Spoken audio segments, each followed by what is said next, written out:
弟兄姊妹平安，今天是2025年的6月7号。今天的经文是诗篇104篇24节到35节，列王记下卷第2章第1节到15节 A， 路加福音第1章第5节到17节。今天要跟大家分享的主题是先锋。先锋的意思就是先头部队，也可以说是一个预备者。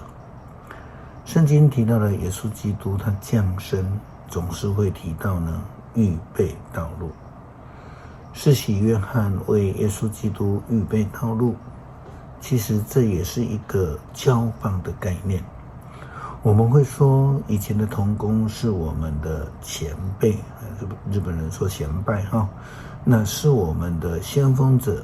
可是将来会有后继者继续接棒来做事工。列王记下卷第2章第1节到15节 A 提到了先锋以利亚，后来交棒给以利沙，领受了上帝的呼召以及能力，成为了上帝的使者，来带领以色列人。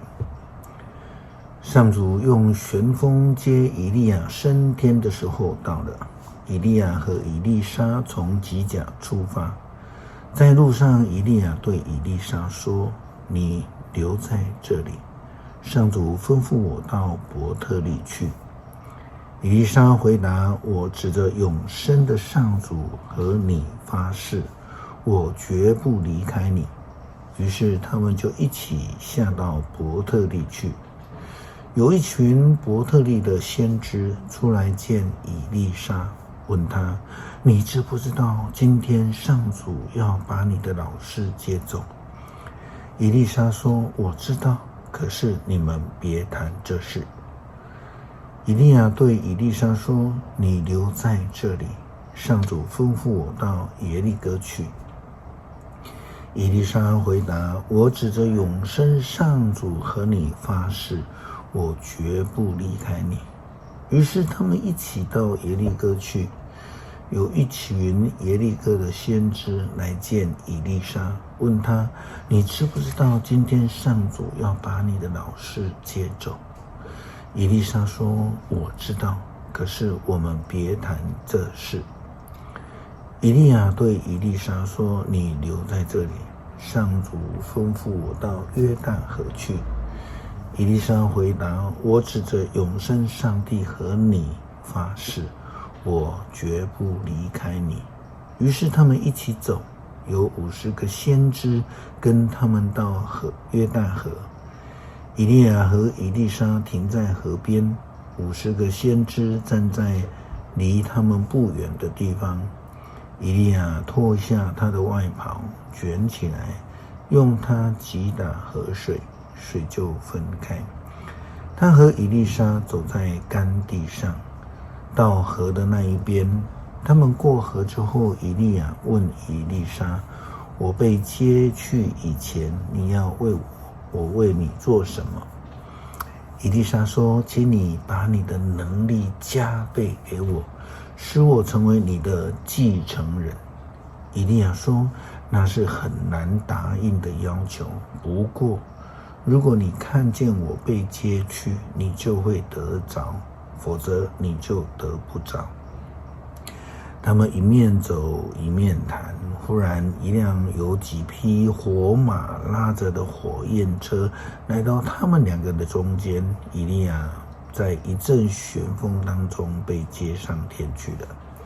以利沙看见就呼喊：我父啊，我父啊，以色列坚强的保护者啊！以利沙从此不再看见以利亚。以利沙悲伤地把自己的衣服撕成2半，捡起以利亚身上掉下来的外袍，然后回去，站在约旦河岸边。他用以利亚的外袍击打河水，说：上主以利亚的上帝在哪里？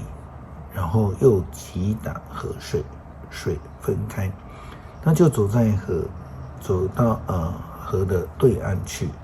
耶利哥来的50个先知在远处观看，就说以利亚的能力在以利沙身上了。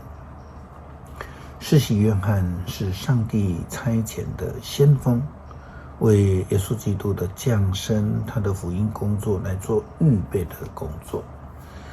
路加福音第1章第5节到17节说到，希律王统治犹太的时候，有一个祭司名叫撒迦利亚，是属于亚比亚祭司一班的。他的妻子叫以利沙白，也是亚伦家族的后代。在上帝眼中，他们2个都是正直的人，严谨地遵守一切的诫命和条例。他们没有孩子，因为以利沙伯不能生育，而2个人都已经老了。有一天，撒迦利亚值班，在上帝的面前执行祭司职务。按照祭司惯例抽签的结果，他得以进入主的圣殿上香。他上香的时候，民众都在外面祷告。忽然有主的天使在香坛的右边向他显现。撒迦利亚看见了，惊惶害怕。可是那天使对他说：撒迦利亚，不要怕，上帝垂听了你的祷告，你的妻子以利沙白要为你生一个儿子，你要替他取名叫约翰，你要欢喜快乐，许多人也要因为他的诞生而喜乐。在主的眼中，他将是一个伟大的人物。淡酒、烈酒他都不可喝，在母胎里他就要被圣灵充满，他要带领许多以色列人归回主他们的上帝。他要做主的全躯，坚强有力，像先知以利亚一样。他要使父母和儿女重新和好，使悖逆的回头，走上一人明智的道路。他要帮助人民来迎接主。这并不是说约翰比耶稣基督厉害，而是他要预备悔改的人的心，来领受耶稣基督所带来的赦罪之恩。诗篇104篇24节到35节，上主啊，你的创造繁多，这一切都是你智慧的果实。